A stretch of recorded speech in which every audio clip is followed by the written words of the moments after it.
নমস্কার বন্ধুরা, আপনারা ধারাবাহিকভাবে শুনছেন শ্রীযুক্ত মনোজ বসু মহাশয়ের একটি কালজয়ী উপন্যাস মানুষ গড়ার কারিগর। আজ শোনাব নবম পর্ব। পরদিন সকালবেলা মহিম রমেনের বাসায় গেলেন। কর্পোরেশনের খবরাখবর নেবেন। লাইসেন্স অফিসার শ্বশুর কি বললে, খালিটালি হলো একদিনে? রমেন অবাক হয়ে বলে, অমন সোনার চাকরি পেয়ে গেছ, আবার চাকরির খোঁজ খবর কেন? তাই দেখছি মানুষের লোভের কোনো মূঢ় দাঁড়া নেই। চাকরি তো স্কুলের মাস্টারি, সোনার চাকরি বলছো একে? রমেন বলে, কোন স্কুল বলো সেটা একবার? কত নাম ডাক, ওই শুনতেই কেবল। তালপুকুরে ঘটি ডোবে না। মাইনে কত দেয় জানো? মাইনে কি শোনাবে আমায়, এখানকার চাকরির আগে কিছুদিন স্কুলে কাজ করে এসেছি, সবাই করে থাকে। সে আবার তেমনি স্কুল, তোমার মতন কপাল জোর কজন আর? 30 টাকা খাতায় লিখে 15 টাকা নিতে হয় না, পুরো মাইনে একদিন একসঙ্গে হাতে গুনে দিচ্ছে। তার উপরে টিউশনি টাকা মাসভর চলছে। আমাদের কি, পয়লা তারিখে পকেট ভরে টাকা নিয়ে এলাম চিনির বলদের মতো। মুদি গয়লা বসে আছে বাড়িতে। সন্ধ্যের পর ঠিকে ঝি আর কয়লাওয়ালা এলো, রান্না পোয়াতে বাড়িওয়ালা সমস্ত ভাগ যোগ করে নিয়ে নিল। সারা মাস তারপরে খালি পকেটে ডন কষে বেড়াও। 2 পয়সা ট্রাম চড়ে অফিস যাব, সেই উপায় থাকে না, পায়ে হেঁটে মরতে হয়। ঝাড়ু মারি চাকরির মুখে। তোমার সঙ্গে বদলা বদলি করে নিতে রাজি আছি ভাই। এ মানুষ কিছু করবে না, বোঝাই যাচ্ছে, খালি বকবকানি। উঠোনে কলের ধারে বসে গেঞ্জি আর রুমালে সাবান দিতে দিতে কথা বলছে। উঠে দাঁড়িয়ে চৌবাচ্চায় মগ ডুবিয়ে জল ঢালে এবার মাথায়, এরপরে খেতে বসবে। জল ঢালা বন্ধ রেখে রমেন বলে, একটা উপকার করো মহিম, সন্ধ্যের একটা টিউশনি জুটিয়ে দাও আমায়। স্কুল মাস্টার না হই, গ্রাজুয়েট তো বটে। টিউশনি বরাবর করেও এসেছি, এখনই পাইনে তোমাদের মাস্টারদের ঠেলায়। রাঘব বোয়াল যত, একজনে 8-10টা করে ধরবে। তোমাদের মুখ ফুসকে এলো তবে তো বাইরের লোকের। ঘাঁটি আগলে আছো তোমরা। তা ভাই দয়া ধর্ম করে দিও একটা আমার দিকে ছুঁড়ে, আর চালাতে পারছি নে। মেসে ফিরেছেন মহিম। কালাচাঁদ ইতি উতি চেয়ে আস্তে আস্তে পা ফেলে পথে চলেছেন। কি মশাই, কোত্থেকে? হেসে কালাচাঁদ বলেন, হ্যাঁ বলুন না। তা কেন বলা যাবে না, জিজ্ঞাসা করার বরঞ্চ মানে হয় না। মাস্টার মানুষ, বেলা 9:30টায় চলেছেন, নিশ্চয়ই টিউশনি। হ্যাঁ যাচ্ছি টিউশনিতে, না ফেরত আসছি। মহিম একটুখানি ইতস্তত করছেন তো কালাচাঁদ উচ্চ হাসি হেসে উঠলেন। হ্যাঁ ভেবে বলতে হবে, নাও চাই, বছর ঘুরে গেল, কিছু এখনো শিখতে পারলেন না। হাঁটা দেখেই তো বুঝবেন ফেরত চলেছি এখন। টিউশনিতে যাওয়ার হলে কি কথা বলতাম, দাঁড়িয়ে দাঁড়িয়ে সাঁ করে বেরিয়ে যেতাম। খুব পেয়ারের লোক হলে একটা আঙুল তুলতাম মানুষটার দিকে, তার অর্থ যা হয় বুঝুক গে। মহিম বলেন, আমায় একটা টিউশনি দেবেন বলেছিলেন। সন্ধানে আছি, ভালো না পেলে দেব না। আপনি তো আবার উনুনে হাঁড়ি চড়িয়ে বসে নেই, করবেন একটা দুটো, বেশ ভালো পেলে তবেই করবেন। পড়াবো আর বাড়িতে থাকবো, এমনি যদি পান তো ভালো হয়। কালাচাঁদ প্রশ্ন করেন, কেন, মেসে কি অসুবিধা হচ্ছে? ল কলেজে ভর্তি হব সামনের সেশনে, মেসে হই হুল্লোড়, পড়াশুনো হয় না, সেই জন্য নিরিবিলি কোনো বাড়িতে থাকতে চাই। কালাচাঁদ অবাক হয়ে বলেন, আইন পড়ে উকিল হবার বাসনা? উকিল হয়ে গাদা গাদা লোক ফ্যাঁ করে বেড়াচ্ছে। মক্কেল শিকারের জন্য গাছতলায় সমস্ত দুপুর তাক করে আছে, দেখে আসুন কি একদিন আলিপুর গিয়ে। মহিম তিক্ত কণ্ঠে বলেন, তবু উকিল বলে তাদের, মাস্টার নয়। মাস্টারি আর করতে চাইনি। কথা বলতে বলতে 4 রাস্তার মোড়ে এসে পড়েছেন।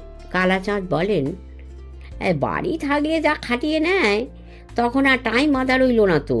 আমি ছিলাম এক জায়গায়, বাপ এসে বলবে, মাস্টারমশাই ধোপার হিসেবটা ঠিক করে দিন। ঝি এসে দেশের বাড়ি চিঠি লেখাতে বসবে, পড়াতে হবে 1 ঘন্টার জায়গায় 2.5 ঘন্টা। এই সমস্ত তার উড়ি। জগদীশ্বরবাবু পেছন দিক দিয়ে নিঃসারে এসে কালাচাঁদের কাঁধে হাত রাখলেন, বাঁ হাতে তেলে ভাজা বেগুনি। বললেন, হ্যাঁ বেড়ে বানায়, খাবেন? কিন্তু ইচ্ছে হলেও খাই বসে কোন জায়গায়, শতক চক্ষু শত দিকে। আর ঠিক এই সময়টা গুরু ভক্তি উড়লে ওঠে, নমস্কার স্যার। তেলে ভাজা দেখুন ঠান্ডা হয়ে গেলে আর কোনো জুত থাকে না। কালাচাঁদ বলেন, এই হয়ে গেল এ বেলার মতো? জগদীশ্বর বলেন, এ হলো আর কোথায়, আমার সেই আহ্লাদি ঠাকরুনটি আছে, সন্ধ্যেই সিনেমায় যাবে, নয়তো মাসি পিসি আসবে। আজকে ভাবলাম ছুটি আছে তো সকালবেলা ঘুরে আসি গে। মেয়ের মা চোটে আগুন, 7 সকালে কেন আসেন, ঘড়িতে তখন 9টা। বলেন, পলির ওটা দেরি আছে, ভোরে উঠলে সর্দি ধরবে। বাড়ির বাজার সরকার আমায় ডেকে বলে, আপনার অত কি মশাই, মাইনে তো আগাম পেয়ে যাচ্ছেন। মাস্টার রাখা বড় লোকের ফ্যাশন, তাই রেখেছে। পড়াশোনার জুলুম করলে চাকরি কিন্তু নাও থাকতে পারে। সরকার মানুষটা বড় ভালো, খানিকটা বসে গল্পগুজব করে ফিরে যাচ্ছি। হঠাৎ এদের মুখের দিকে তাকিয়ে বলেন, এই খবর শুনেছেন তো, ছুটি আমাদের বোধহয় বেড়ে গেল। কেন কেন? ছুটির মতো আনন্দ মাস্টার ছাত্রের অন্য কিছুতে আর নেই। দুজনেই প্রশ্ন করেছেন, কি হয়েছে বলুন না খুলে। এই প্রেসিডেন্ট নাকি এখন তখন, হয়তো বা এসেই গেল এতক্ষণে। মাস্টার মোলে এই পুরো দিন ছুটি দেয়, প্রেসিডেন্ট সেক্রেটারি ঈদের বেলা নির্ঘাত 2 দিন। কি বলেন? জগদীশ্বরের পুলকে মহিম যোগ দিতে পারেন না।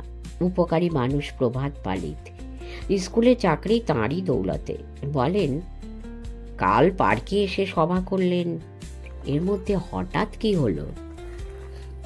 এই কেলেঙ্কারি কাণ্ডমাণ্ড মশায়, রেবেকা বলে এক ইহুদি মাগি আছে, সেখানকার ব্যাপার। পালিতের বাড়ি থেকে আসল ঘটনা চাউর হতে দিচ্ছে না, তারা এটা ওটা বলছে।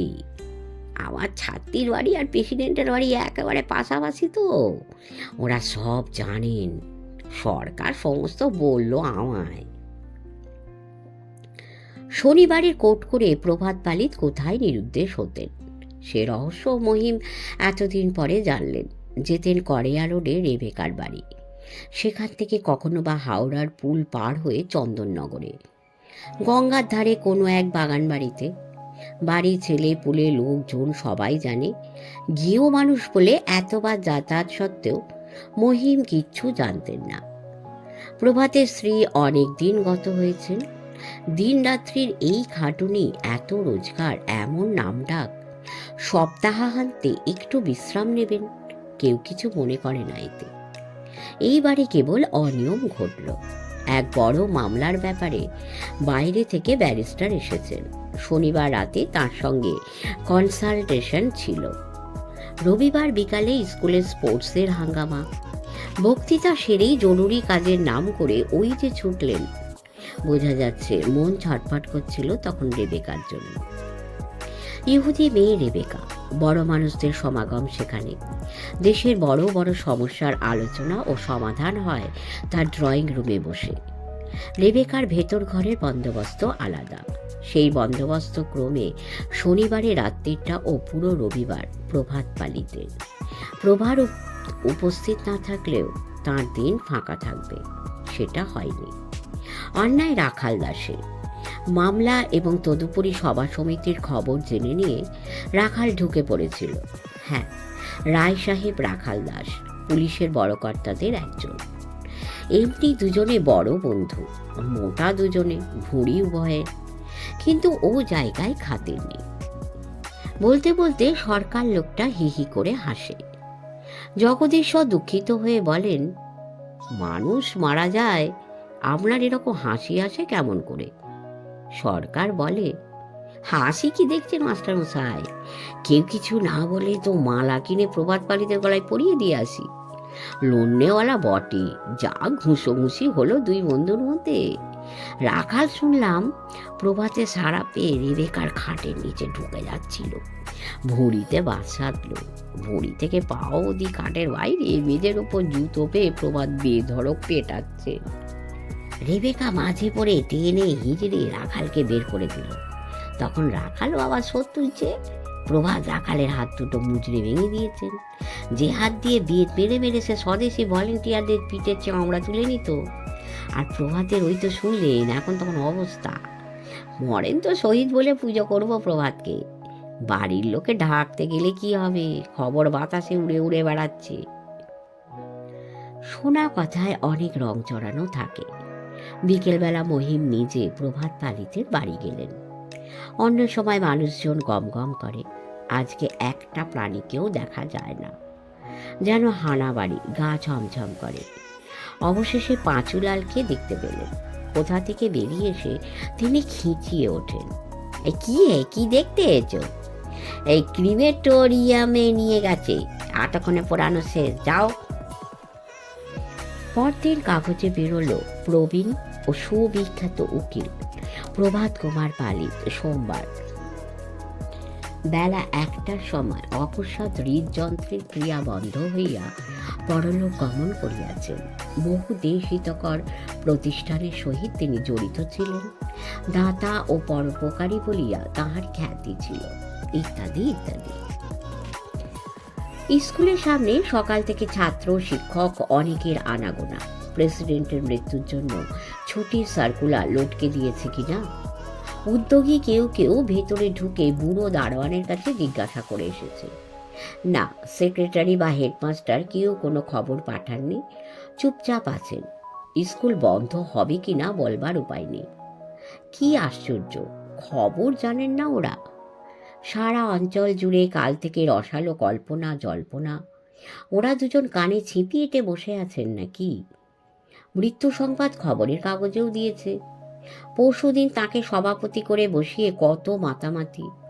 মরার সঙ্গে সঙ্গে সম্পর্ক শেষ হয় হোক গে, কিন্তু মানুষটার খাতিরে দুটো কি একটা দিন স্কুলে ছুটি তো দেবে অন্তত। সার্কুলার যখন নেই, খেয়ে দিয়ে স্কুলে আসতে হলো 10:30টায়। এই শোকগ্রস্ত অবস্থায় ভোগান্তি হয়তোবা সেই 4টে অবধি। লাইব্রেরি ঘরের সামনে ডিডিডি গম্ভীর মুখে দাঁড়িয়ে, তার মুখ থেকে ব্যাপারটা এতক্ষণে পরিষ্কার হলো। অত বড় মানুষটা গেলেন, শুধু এক সার্কুলার ছুঁড়ে ছুটি দেওয়া যায় না। সবাই এসে পড়েছেন। আজকের দিনটা ছুটি হিসেবে ধরা হবে না। 2 দিন ছুটি, কাল আর পরশু। আপনারা যে যার ক্লাসে চলে যান তাড়াতাড়ি। ঘন্টা পড়বে, ছুটির সময় যেমন পড়ে থাকে, 1 বার 2 বার 3 বার। একটা করে ক্লাস ছাড়বেন, ঠোঁটে আঙুল চাপা দিয়ে ছেলেরা বেরোবে। শোকের ব্যাপার, টু শব্দটি যেন না হয়। আর ততক্ষণ প্রেসিডেন্টের গুণপনা বুঝিয়ে বলুন গে ক্লাসের ছেলেদের কাছে। ভূদেববাবু বলেন, শনিবারও ছুটি আছে স্যার, খ্রিস্টান পরব। বুধ বিশুদ্ধ না করে এই ছুটি যদি বিশুদ্ধ আর শুক্রবারে করে দিতেন, একসঙ্গে 4 দিন পড়তো, অনেকে বাড়ি যেতে পারবেন। ডি বলেন, সেক্রেটারিকে না বলে আমি পারিনি, তিনিও করবেন না। শোকের ব্যাপার মুলতুবি রাখা যায় কেমন করে? ক্লাসে যেতে যেতে জগদীশ্বর মহিমকে বলেন, হে আপনি তো গল্প টল্প লেখেন, বানিয়ে দিন না একটা গল্প। কিসের গল্প? প্রেসিডেন্টের গুণপনা ছেলেদের বোঝাতে হবে, হেডমাস্টার বলে দিলেন। কি বোঝাবো বলুন দেখি? রাখাল দাসকে ঠেঙানি দিয়ে আত্মদান করেছেন। 60 বছর বয়সের মধ্যে এই একটা বোধহয় ভালো কাজ করেছেন উনি। কিন্তু ছেলেদের কাছে এই কি বলা সব ঠিক হবে? তাই বলছিলাম, কল্পনায় আপনি কিছু একটা বানিয়ে দিন। একটা ক্লাস করে ছেলেরা নিঃশব্দে বেরিয়ে গেল। স্কুলের দোর্দণ্ড প্রতাপ হেডমাস্টার ডি সিঁড়ির মুখে দাঁড়িয়ে, বাইরে গিয়ে চেঁচামেচি করছে। কি মজা, স্পোর্টসের ছুটি কাল গেছে, আবার এই প্রেসিডেন্টের ছুটি। নীতি একটা করে যদি এমনি হয়। সলিলবাবু সই করে ছাতা তুলে নিয়েছেন। ডি বলেন, হুম, আপনারা চলে যাবেন না, অত বড় মানুষ, রীতিকর্ম আছে তো একটা, চলুন সকলে ফার্স্ট বি ঘরে। দুঃখীরাম মাস্টারদের ডেকে নিয়ে এসো, যে যেখানে আছেন ফার্স্ট বি ঘরে চলে আসুন, রেজুলেশন লেখা আছে, 2 মিনিটে হয়ে যাবে। করিতকর্মা লোক ডি, বক্তৃতা টক্তৃতা নয়, তিনি মাত্র দুটো কথা বললেন। প্রেসিডেন্ট কত বড় লোক সবাই আমরা জানি, পরশুদিন সভাপতি হয়ে বক্তৃতা করলেন, কত নীতি উপদেশ দিলেন, শোক প্রস্তাব পাশ করে দিয়ে চলে যান আপনারা, শুক্রবারে আসবেন, মিস্টার পালিতে ছেলেদের কাছে প্রস্তাবটা আমি পাঠিয়ে দেব। সভা ভঙ্গ হলো, অনেকেই টিউশনিতে ছুটলেন, ছেলেরা ছুটি পেয়ে বাড়ি যাচ্ছে, তাদের পেছন ধরে গিয়ে চুকিয়ে আসা যাক রাত্রিরের কাজটা। আয়েসি 10-12 জন রইলেন, দুপুরে রোদে যারা বেরোতে চান না। করালিকান্তকে ধরেছেন, প্রাইস তো শুভালালি মিটে গেল, আপনি কর্মকর্তা, খাওয়ালেন কই? আজকে এমন সুবিধে আছে, ভিড়ও নেই, খাওয়ান। করালি বলেন, খাওয়াচ্ছি, তার জন্যে কি? দত্তবাড়ি ছেলে, আমার বাপ পিতামহ খাইয়েই ফতুর, ফতুর হয়ে গিয়ে এখন মাস্টার হয়েছি। এই দুঃখীরাম, চা এনে দাও মাস্টারদের, 8 আনার চা আর 8 আনার বিস্কুট। সত্যি অবস্থা পড়ে গেছে, কিন্তু বংশের ধারা যাবে কোথায়? করালি বাবুর মেজাজ আছে, এক কথায় এই 16 আনা বের করে দিলেন, দৃকপাতও করলেন না। কে দেয় এমন? চা বিস্কুট এলো, মাস্টার, কেরানি ও দারোয়ান বেয়ারায় উপস্থিত আছেন 20 বিস্কুট একখানা করে হাতে হাতে নিলেন সকলে, আর আধ ভাঙা মিলে কাপ বেরোলো 4টে, আর গেলাস 6টা, অনেক হয়ে গেল। পুরো 1 কাপ নিলে সকলের ভাগে হবে না, আধ কাপ আন্দাজ ঢেলে ঢেলে নিচ্ছেন। খাওয়া হয়ে গেলে কাপ ও গেলাস জলে ধুয়ে অন্যের হাতে দিলেন। দিব্যি জমানো গেল, যা হোক এই ছুটির দুপুরটা। কালাচাঁদ মহিমকে টিউশনি দিয়েছেন, খাওয়া থাকা ছাত্রের বাড়ি। বনেদি গৃহস্থ, এখন ফোঁপড়া হয়ে গেছেন। বাড়ির কর্তা পরিমলকে চাকরি করে খেতে হয়, রেলের চাকরি, এমন কিছু বড় চাকরি মনে হয় না। পৈতৃক অট্টালিকা, মোটা মোটা থাম, নিচের তলায় পুরু দেওয়ালের বড় বড় আধ অন্ধকার ঘর, দিনমানেও আলো জ্বালিয়ে রাখলে ভালো হয়। মহিমকে তারই একটা ঘর দিল, বাড়ির লোকে দোতলায় থাকে, নিচে রান্নাঘর আর খাবার ঘর। পড়ুন না, কত পড়তে চান, নিরিবিলি একা একা। স্কুলের ছুটির সঙ্গে সঙ্গে ল কলেজে বেরিয়ে পড়েন মহিম। 4:45 ক্লাস, কলেজ থেকে বাড়ি ফিরে আসেন না, পুরনো টিউশনি সেরে একেবারে ফেরেন। সকালবেলা তো এই বাড়িতে কথা হয়েছিল, বড় ছেলে পাটুকে 1 ঘন্টা পড়াবেন, তারপরে নিজে পড়াশুনো করবেন। কয়েকটা দিন তাই চলল। একদিন পাটু ছোট ভাই বটুকে সঙ্গে করে নিচে নামল, বলল, মা পাঠিয়ে দিলেন। কেন? ওর মাস্টার কদিন আসছেন না, অসুখ করেছে, আমাদের স্কুলেই 7 ক্লাসে পড়ে, কাল ক্লাসে দাঁড় করিয়ে দিয়েছিল। মা বললেন আপনার কাছ থেকে পড়াটা জিজ্ঞাসা করে নিয়ে চলে যাবে। আয় বটু, তাড়াতাড়ি কর, আমার আবার আজ অনেক কাজ আছে। বুঝে নিল বটু একটা একটা করে সমস্ত পড়া, তারপরেও চলে যায় না। তক্তাপোষে মহিমের বিছানার উপর বসে পড়ল, পড়া তৈরি করে নিচ্ছে ওখানে থেকে। ক্ষণে ক্ষণে উঠে এসে জিজ্ঞাসা করে নেয়, কি বলবেন মহিম, এমন আগ্রহশীল ছাত্রের কাছে কেমন করে মুখ ফেরান? সত্যি তো ব্যবসা নয় এটা। আগেকার দিনে শিক্ষক শিক্ষা দান করতেন আর আহার আশ্রয় দিতেন ছাত্রদের। এখন পেটের দায়ে পয়সা করেই নিতে হয়, আশ্রয়ও নিতে হয় ছাত্রের বাড়িতে। তা বলে চশমখোর হওয়া যায় না। পড়ে যাক, কি আর হবে। বটুর মাস্টার যতদিন সুস্থ হয়ে না আসছেন, আরও বিপদ। বটুর পিঠোপিঠি বোন মায়া, সেও দেখি বটুর পেছনে পেছনে গুটি গুটি পা ফেলে আসছে। কি সমাচার? ওই মাস্টার তারও, বটু আর মায়া দুজনকে একই মাস্টার পড়ান। তিনি আসছেন না। স্কুলে দিদিমণি খুব বকাবকি করেছেন কাল। মায়াকেও পড়া বলে দিতে হবে। মাসখানেক হতে চলল, ওদের মাস্টার আর আসেন না। কি অসুখ রে বাপু! মাস্টারের বাড়ি খোঁজ খবর নিয়ে দেখো, চুপিসারে ভালো মন্দ কিছু হয়ে গেল কিনা।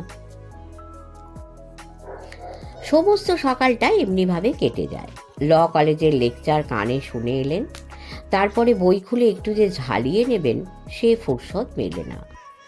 মুট কোট হয় মাঝে মাঝে, বলা যেতে পারে কলেজের ভেতর আদালত আদালত খেলা। সেই আদালতের হাকিম হলেন প্রফেসর, আর ছাত্রদের মধ্যে থেকে কতক বাদী পক্ষের ব্যারিস্টার, কতক বিবাদী পক্ষের। মহিমের উপর ভার হলো আসামির হয়ে লড়তে হবে। স্কুল থেকে হন্তদন্ত হয়ে ল কলেজে এসে সোজা লাইব্রেরিতে ঢুকে ল রিপোর্ট এনেছেন, যার মধ্যে এই মামলাটা রয়েছে। কিন্তু একটা বার চোখ বুলিয়ে নেবার সময় হলো না, ক্লাস আরম্ভ হয়ে গেছে। অতিকায় বইটা হাতে নিয়ে মহিম ঢুকলেন। প্রফেসর তাকিয়ে দেখে বললেন, বসো ওইখানে। রোল কল হয়ে গেছে, তাহলেও পার্সেন্টেজ দেব মুটকোটের কাজ কেমন হয় তা দেখে। মূল ক্লাস হয়ে যাবার পর মুটকোট বসল। ফরিয়াদি পক্ষ তাঁদের কথা বললেন। এবার মহিমের বক্তৃতা। প্রফেসর চোখ বুজে শুনছেন আর মাঝে মাঝে তারিফ করছেন, বাহ বাহ বাহ, চমৎকার। বক্তৃতা শেষে মহিম বসে পড়লে তিনি চোখ খুলে বললেন, আসামি পক্ষে সুশিক্ষিত কৌশল আইনের জটিল তথ্য সুনিপুণভাবে বিশ্লেষণ করেছেন, তাকে ধন্যবাদ। আসামি ছাড়া পাবে কোনো সন্দেহ নেই। তবে কিনা, একটুখানি হেসে মহিমের দিকে তাকালেন, এই মামলা অনেক বছর আগে যখন হাইকোর্টে উঠেছিল, বারওয়েল সাহেব অবিকল এমনিভাবে আসামিকে সমর্থন করেছিলেন। মহৎ ব্যক্তিরা একই রকম চিন্তা করেন, এমনকি বক্তৃতার ভাষাও হুবহু এক, কমা সেমিকোলনের পার্থক্যও নেই। ক্লাস শুদ্ধ হেসে উঠল। প্রফেসরটি চতুর। ডেস্কের ওপর ল রিপোর্ট বইটা খুলে রেখে মহিম বক্তৃতা চালাচ্ছিলেন। চোখ বুজে থেকেও তিনি সমস্ত জানেন, কিন্তু উপায় কি? দিন রাত্রি নিরেট ঘণ্টাগুলোর মধ্যে 1 মিনিটের ফাঁক পাওয়া যায় না। দেখা যাক, পুজোর ছুটি তো সামনে, সেই সময়টা কিছু পড়াশুনো করে নেবেন। কালাচাঁদ জিজ্ঞেস করেন, এই পড়াশোনা কেমন চলছে মহিমবাবু? আরে মশাই, পড়িয়েই কুল পাচ্ছি নে। নিজে পড়ি কখন? রক্ত বীজের ঝাড়, দিনকে দিন বেড়েই যাচ্ছে। ভাই বোন মোটমাট যে কতগুলো, ঠিকঠাক একদিন জেনে নিতে হবে। কালাচাঁদ বলেন, হ্যাঁ বলেছিলাম না গোড়ায়, আপনারা সকলে মতিবাবুর কথা তোলেন। আরে মশাই, তুই শুনি পাওয়া ভাগ্য। মতিবাবুর মতো রাজু শেখ তুই শুনি কজনের ভাগ্যে জোটে। ওই মায়ার সঙ্গে বিপদের শেষ নয়। কদিন পর আবার একটা মায়ার পেছন ধরে আসে, নন্টু। মায়া বলে, বড্ড জ্বালাতন করে নন্টুটা, কাজকর্ম করতে দেয় না। মা তাই বলে দিলেন, এখানে বসে থাকবে চুপচাপ। বই এনেছিস? কই রে নন্টু? হেসে বলে, অওয়াটা পর। 1-2 দেখিয়ে দেবেন মাস্টার মশাই, তাতেই হবে। মা বলেছেন এখানে চুপটি করে বসে থাকবে। রীতিমতো এক পাঠশালা হয়ে দাঁড়িয়েছে। ধৈর্য থাকে না। বলেন, আর কটি আছে বলো দেখি। মুখের দিকে চোখ তুলে মায়া বলে, ভাই বোন কটি আমরা সেটা জিজ্ঞাসা করছেন মাস্টার মশাই? হ্যাঁ তাই বলো। এই তো 4 জনেই পড়তে আসি। এরপরে অন্তু আর ছায়া আছে। সে দুটো আসবে কবে থেকে? মায়া খিলখিল করে হেসে উঠল। তারা কেমন করে আসবে মাস্টার মশাই? ছায়া 8 মাসের, কথাই ফোটেনি। আর অন্তু এই সবে হাঁটতে শিখেছে। মহিম তিক্ত কণ্ঠে বলেন, ব্যাস ব্যাস, হাঁটতে শিখেছে যখন, হেঁটে হেঁটে চলে এলেই তো পারে। বাড়ির লাগোয়া এদেরই এক শরিকের বাড়ি। মহিমের ঘরের পূব দিকে গলি, সেই গলির পথে তাদের যাতায়াত। একদিন যথারীতি সমারোহের সঙ্গে পড়ানো চলেছে। গঙ্গা স্নান ফেরত বর্ষী বিধবা মহিলা ভিজে কাপড় সপ করতে করতে ঘরে এসে ঢুকলেন। ছেলেমেয়েরা জ্যাঠাইমা জ্যাঠাইমা করে উঠল। মহিলা মধুর এসে বললেন, আমি এদের জ্যাঠাইমা, আমার দেওরের বাড়ি এটা। গঙ্গায় যাই আমি, জানলা দিয়ে তোমায় দেখতে পাই বাবা। বড্ড যত্ন করে পড়াও তুমি, আমার খুব ভালো লাগে। রোজ ভাবি গিয়ে কথাবার্তা বলে আসি, আবার ভাবি কি মনে করবে হয়তো। আমাদের সংসারে সব পুরনো রেওয়াজ, আজকালকার মতো নয়। মেয়েরা বাইরের কারোর সঙ্গে কথাবার্তা বলে না। শেষটা আমি সংকোচ ঝেড়ে ফেলে দিলাম। আমার ছেলে মধুসূদনের বয়স হবে তোমারই, ছেলের সঙ্গে মা কেন কথা বলবে না, তাই এসেছি বাবা। মহিম বলেন, হ্যাঁ সে তো সত্যি কথা, এবং উঠে গিয়ে পায়ের গোড়ায় ঢিপ করে প্রণাম করলেন।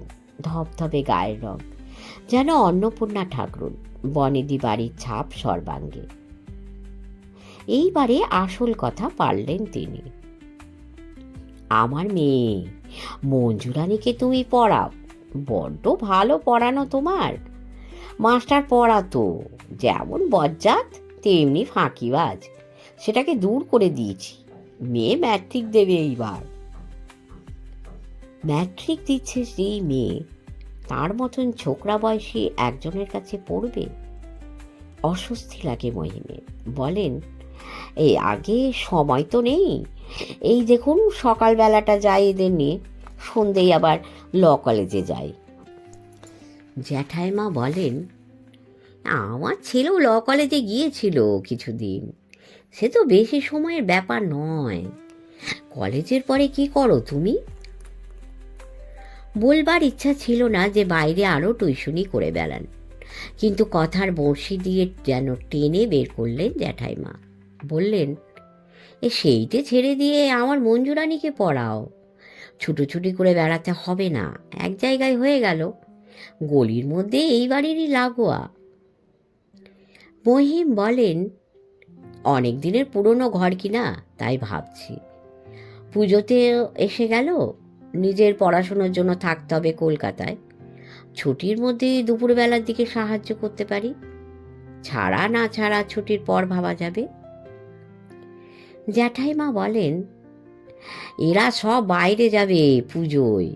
পরিমল রেলের পাস পায় কি না, পুজোর সময় কলকাতায় থাকে না, কোথাও না কোথাও যাবেই।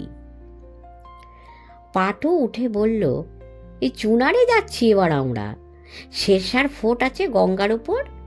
আপনি চলুন না মাস্টারমশাই, বড় সুন্দর জায়গা, বাবা বলছিলেন। লোভ হয় বটে, নিজে খরচা করে দেশ বিদেশে যাওয়া কোনো দিন হয়তো হবে না। দোমনা হলেন মহিম। অনেক পড়াশুনো রয়েছে, সময় পাইনি, ছুটিতে পড়ব বলে ভেবে রেখেছি। বাইরে গিয়ে হই হুল্লোড়, পড়াশুনো ঘটে উঠবে কি? তা দেখো তোমাদের মা বাবাকে বলে, তারা কি বলেন। ছাত্রছাত্রী পুরো এক গন্ডা, কেউ না কেউ বলে থাকবে মায়ের কাছে। কদিন পরের কথা, পরিমল ভাত খেতে বসেছেন। মহিম কলঘর থেকে শুনতে পাচ্ছেন কর্তা গিন্নির কথাবার্তা। গিন্নি বলেন, নিয়ে গেলে হতো মাস্টারকে, ছেলে মেয়ে এই 4 হপ্তাহ বইপত্র ছোঁবেও না, দেখো স্কুল খোলার পরেই তো এক্সামিন। পরিমল বলেন, এই খেপেছ, বিদেশ জায়গা, একটা মানুষ টেনে নিয়ে যাওয়ার খরচ কত? শুধু ঝিটাই যাবে, একজন ঠিকে ঠাকুর আর এক ঠিকে মাস্টার দেখে নেব ওই কদিনের জন্যে। কলের জল অঝোর ধারে মাথায় ঠেলেও মহিমের মনের উত্তেজনা কাটে না। পায়ে ধরে সাঁটলেও যাবেন না ওদের সঙ্গে। ছি ছি, রসুই ঠাকুর আর তার একসঙ্গে নাম করল। মানুষের এমনি মনোভাব মাস্টারের সম্বন্ধে।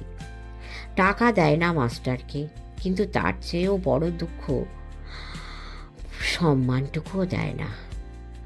ওকালতি পাশে যেদিন খবর বেরোবে মাস্টারিতে ইস্তফা দেবেন সঙ্গে সঙ্গে।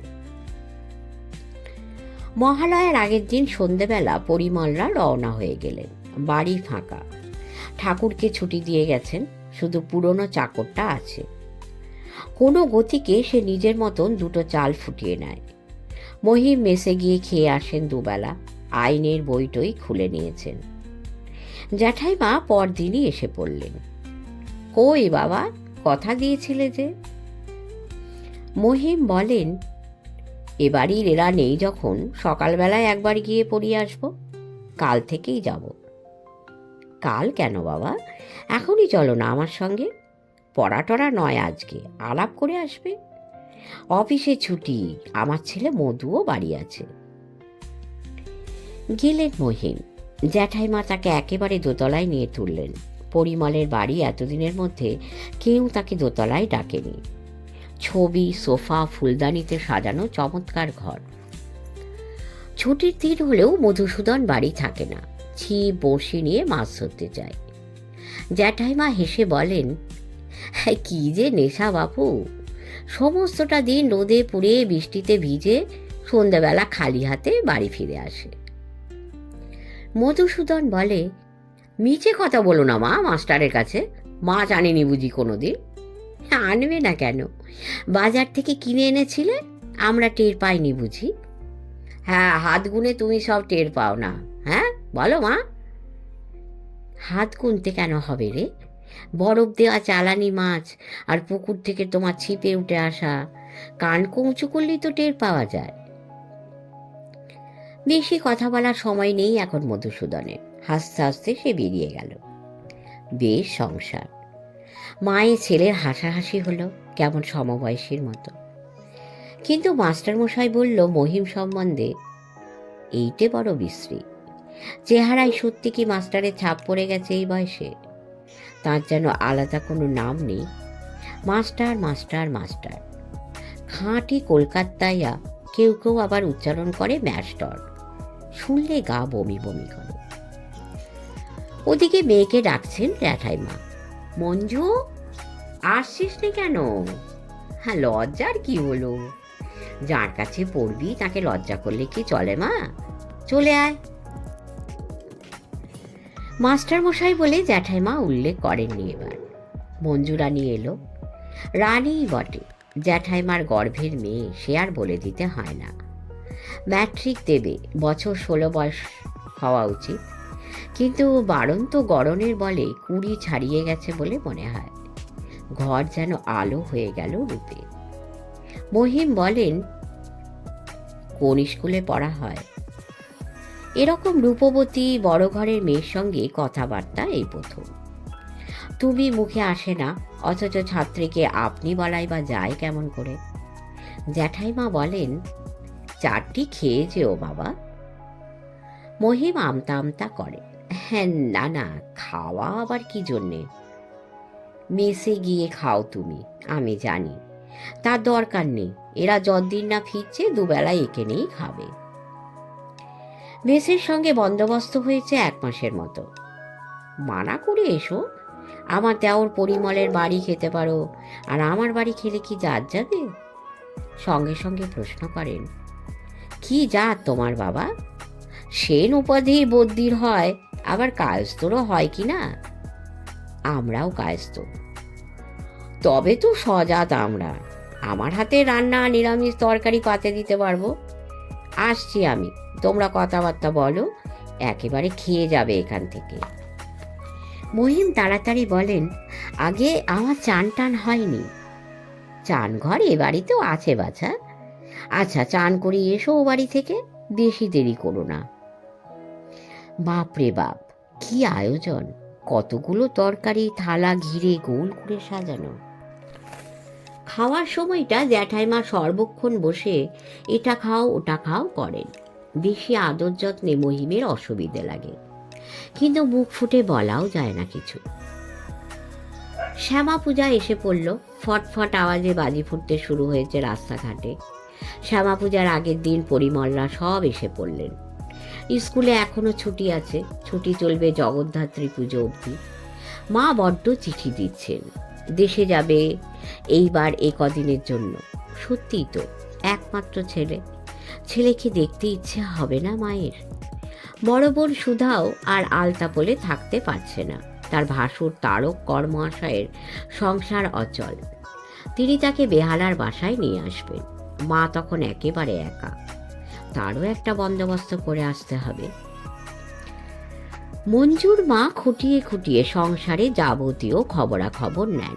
বলেন, তোমারই তো অন্যায় বাবা, বুড়ো মাকে একলা কেন পাড়া গাঁয়ে ফেলে রাখবে? বাসা করো। আচ্ছা, বিয়ে থোয়া করেছো? তারপরে বাসা করবে। বিয়ের কথা মা কিছু বলেন না? মহিম মুখ নিচু করে থাকেন, জবাব দেন না। মঞ্জুর মা বলেন, আমিও তো মা, কোন মা চায় যে ছেলে আধা সন্ন্যাসী হয়ে ঘুরে বেড়া? কিন্তু তোমরা আজকালকার সব এমন হয়েছ, মনে তল পাওয়া যায় না। আমার মধুর জন্য মেয়ে দেখছি, তার অবশ্য বলাবার কথা আছে, বোনের বিয়েটা হয়ে যাক, তারপর ভাইয়ের বিয়ে। যেটা ঠিক বটে, মঞ্জুরানী বড় হয়ে গেছে, নিজের মেয়ের কথা জাঁক করে আর কি বলবো বাবা? দেখছো তো তাকে চোখে, পড়াচ্ছ যখন, সবই জানো। পাত্তর অনেক এসেছিল, তখন গা করিনি, বলি পড়ছে পড়ুক না, পাস টাস করে যাক, বিয়ের কথা তারপরে। কিন্তু পাস করে তো আর দুখানা হাত পা বেরোবে না, বিয়ে হয়ে গেলে তারপরেও তো পড়তে পারবে। ভালো ছেলে পেলে দিয়ে দেওয়া উচিত, কি বলো? সে তো বটেই। হঠাৎ প্রশ্ন করলেন, তোমার স্কুলের চাকরি কতদিন হলো বাবা? মহিম তাড়াতাড়ি জবাব দেন, 2 বছর হয়নি এখনো, ছেড়ে দেব আইন পাশ করে। ভাবলাম সন্ধেবেলায় একটুখানি তো ক্লাস, সমস্ত দিন বসে বসে কি করা যায়। মঞ্জুর মা লুফে নিলেন কথাটা। বেশ করেছ, লেখাপড়া শিখেছ, বাড়ির টাকা এনে শহরে বসে কি জন্যে খাবে? এই রকম ছেলেই আমার পছন্দ। দেশের ঠিকানাটা দাও তো বাবা, আমি তোমার মাকে চিঠি লিখব। একেবারে ঘেমে উঠেছেন মহিম, বুকের মধ্যে ঢিপ ঢিপ করছে। বলছেন কি ইনি, বনেদি ঘরের এই অপরূপ রাজকন্যা মহিমের মতো মাস্টারের হাতে দেবেন? ম্যাকলিন কোম্পানির হামবড়া কেরানি এক কথায় যে সম্বন্ধ নাকচ করে দিয়েছিলেন। মঞ্জুর মা বলছেন, একটা মেয়ে আমার, গয়নাগাটি দিয়ে গা একেবারে সাজিয়ে দেব। আমার নিজের পুরনো একসে জড়োয়া গয়না, তাও মেয়ে পাবে। এই পৈতৃক বাড়ি মধুর, কালীঘাটে আলাদা একটা বাড়ি কর্তা মেয়ের নামে কিনে দিয়ে গেছেন, ভাড়াটে আছে, 60 টাকা ভাড়া দেয়। মেয়ে আমার শুধু হাতে যাবে না, জগদ্ধাত্রী পুজোর পর ফিরে আসছো, তার মধ্যে তোমার দেশের বাড়ি চিঠি চলে যাবে। মাকে তুমি বুঝিয়ে সুঝিয়ে সমস্ত বলো। নিচে নেমে মহিম বেরিয়ে যাচ্ছেন। মঞ্জুরানী লুকিয়ে লুকিয়ে কথাবার্তা ঠিক শুনেছে। দরজার ধারে সে দাঁড়িয়ে। মহিমও থমকে দাঁড়ান, তাকান এদিক ওদিক, কেউ কোনো দিকে নেই। মঞ্জু বলে, মাস্টার মশাই, আপনার সঙ্গে একটা কথা আছে। আগের মাস্টার পড়াতেন ভালো, শিক্ষিত মানুষ, শেষটা মাইনেও নিতেন না, তবু তাকে তাড়িয়ে দিল। থেমে পড়ল হঠাৎ মঞ্জু, বলে, না এখানে হবে না, মানুষ চারদিকে, অন্য সময় আপনাকে বলতে হবে সব কথা। কেন সে মাস্টার তাড়া খেলেন? এমনি তাড়ানো নয়, মেরে একেবারে বাড়ি থেকে বার করে দিল। গ্রামের মানুষ আপনি, ভালো মানুষ, সমস্ত আপনার জানা দরকার। বলেই চোখের পলকে কোন দিকে সে সরে গেল, পাখির মতো ফুরুত করে উড়ে পালালো যেন। সেই রাত্রিরে গলির জানলায় টোকা পড়ছে। ঘুমের মধ্যে শুনেছেন মহিম, খুট খুট খুট, আর মাস্টার মশাই বলে ফিসফিসানি। ধর্মড়িয়ে মহিম বিছানায় উঠে বসলেন। জানলার ওধারে মঞ্জুরানী, মনে হচ্ছে স্বপ্ন। সাঁ করে মঞ্জু একটুখানি পাশে সরে দাঁড়ান, চাপা গলায় ডাকছে, বাইরে আসুন, কথা আছে, সেই কথা। ঘুমের আবিল কাটেনি। কি করবেন মহিম বুঝে উঠতে পারেন না। মঞ্জুরানী তাড়া দেয়, আহ, আমি চলে এসেছি আর আপনি আসবেন না। তরল অন্ধকার, তার মধ্যে দেখা যায় মঞ্জুকে। দিনমানের ছাত্রী মেয়ে নয়, রাতে রহস্যময়ী। গায়ের উজ্জ্বল রং এখন যেন জ্বলছে। একেবারে কাছে চলে এলো সে। কয়েক ইঞ্চির ব্যবধান, এলো চুল, আলুথালু কাপড় চোপড়, কোনো গতিকে কাপড় জড়িয়ে এসেছে। চলার সঙ্গে টলমল করে যৌবন, পাত্র ছাপিয়ে যেন উছলে পড়ে। মহিমের গা শিরশির করে ওঠে। আগে আগে মঞ্জু নিজেদের বাড়ির সামনে গেল।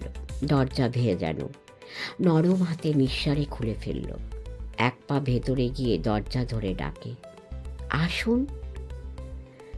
পাথর হয়ে গেছে মহিম, পা দুখানা অচল। দাঁড়িয়ে রইলেন কেন? দেখে ফেলবে, ভেতরে চলে আসুন। ঘাম দেখা দিয়েছে মহিমের। মঞ্জুর মুখে কেমন এক অন্য ধরনের হাসি। বলে, ভয় করছে? তবে থাক, কথা শুনে কাজ নেই। আপনি ঘোমটা দিয়ে বেড়াবেন মাস্টার মশাই, আপনার কাছে আমি আর পড়ব না। দরজা বন্ধ করলো মঞ্জু ভেতর থেকে। সর্বনেশে ব্যাপার, কথা বলার এই হলো সময়।